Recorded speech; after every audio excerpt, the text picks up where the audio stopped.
Hey everyone, Krista here, and today we're going behind the scenes of the Land Pavilion in Epcot with the Behind the Scenes tour. If you're looking for a fun add-on experience while visiting Epcot, in this video I'm going to go over all the details of this fascinating tour to help you decide if this might be a good choice for you and your family. So let's get into it.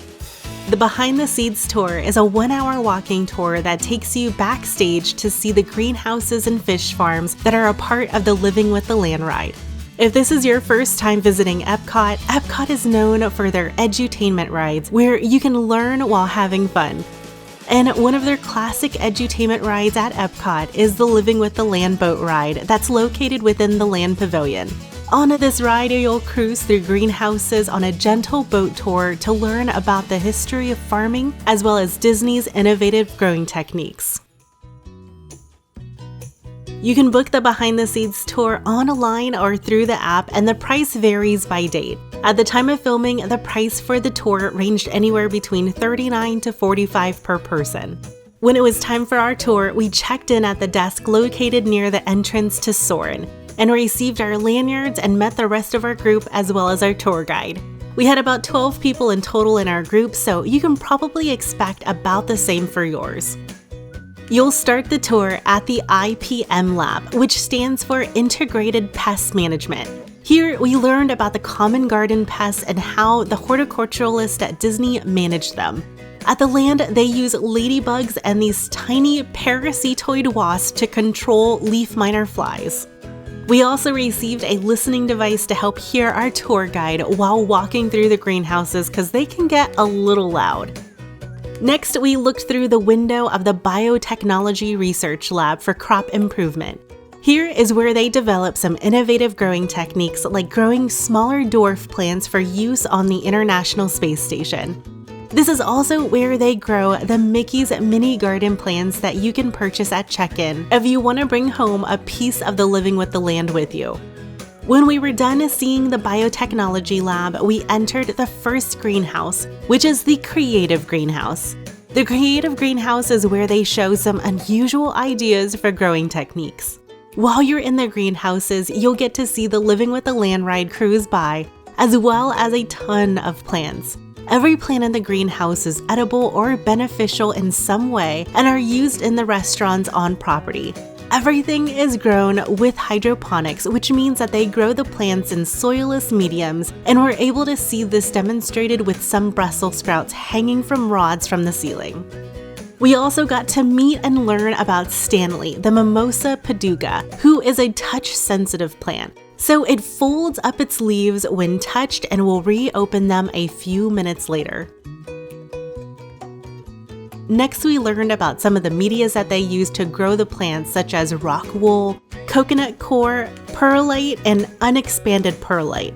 At this point, we were also able to sample some cucumber, which was delicious.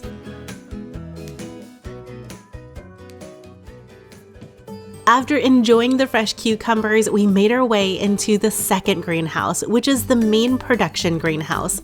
This is where we learned about how the nutrient solution is made and got to see some of the innovative high-density growing techniques that maximize crop yields. There's even some microgreens being grown here, which are loved by chefs since they pack a lot of flavor in a small package. The tomatoes are grown on a string and are made into tomato trees by hanging them from the ceiling. This helps maximize the amount of tomatoes they're able to grow and harvest. This is where they grow their heads of lettuce, and using their efficient techniques, they're able to grow 500 heads of lettuce a week or 2,000 heads of lettuce a month. We also learned how they grow some vegetables like these cucumbers into molds that create the Mickey shape when cut. And they will use the same technique with pumpkins during the Halloween season. Next, we entered the third greenhouse, which is their temperate or desert greenhouse, where we took a seat to learn about eggplants and how they send eggplants with aphids over to the animal kingdom for the animals to eat. This is also where we got to see their drip irrigation system used for the sandy areas that represent dry, arid areas of the planet.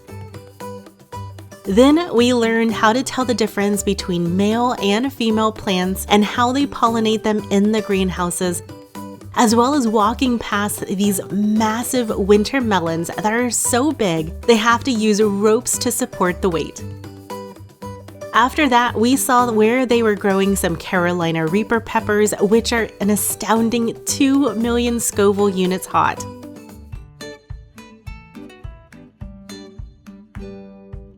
Next, we headed into the aqua cell, which has the aquaponic tanks of all kinds of fish.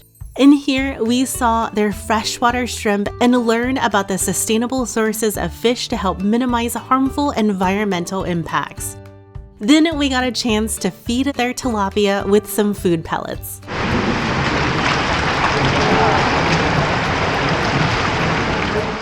After feeding the fish, we headed into the fourth and final greenhouse, the Tropics greenhouse.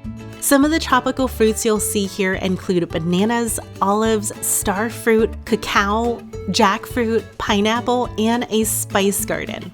Here is also where you'll get to see the famous black pepper Mickey. Black pepper Mickey is the oldest plant in the greenhouses at 21 years old, and you can get a chance to take your picture with it, which I couldn't resist. On our way out, we got a chance to take a hydroponic grow tank sheet to learn about how you can create your own hydroponic grow tank at home. And to help you get started, you can purchase one of the Mickey's mini garden plants at the check-in desk. While we were there, a few of the plants that were available was the stevia, the tiger lily, blue basil, dragon fruit, and a passion fruit. So if you are planning on doing the behind the scenes tour, here are a few things to keep in mind. This tour is great for anyone that enjoys the Living with the Land boat ride, or anyone that has an interest in gardening or natural sciences and is a budget-friendly behind the scenes tour in the park. Plus, it's only an hour long, so it won't take up most of your day. If you are going on the tour, I highly recommend taking a ride on the Living with the Land boat ride before the tour to give you a good preview of what to expect. Keep in mind that theme park admission and reservations are still required and are not included within the price of the tour. The tours do book up, so if you are interested and need a specific day, you want to make sure that you book your tour as soon as possible. If you are looking for even more things to do in Epcot, then you'll want to check out my absolute guide that just popped up on the screen. In this guide, I'm going to go through absolutely everything in the park, from attractions, restaurants, shops, and more, so you don't miss a thing while you're there. Until next time, everyone, I hope you have an amazing day and go out and enjoy some Florida sunshine.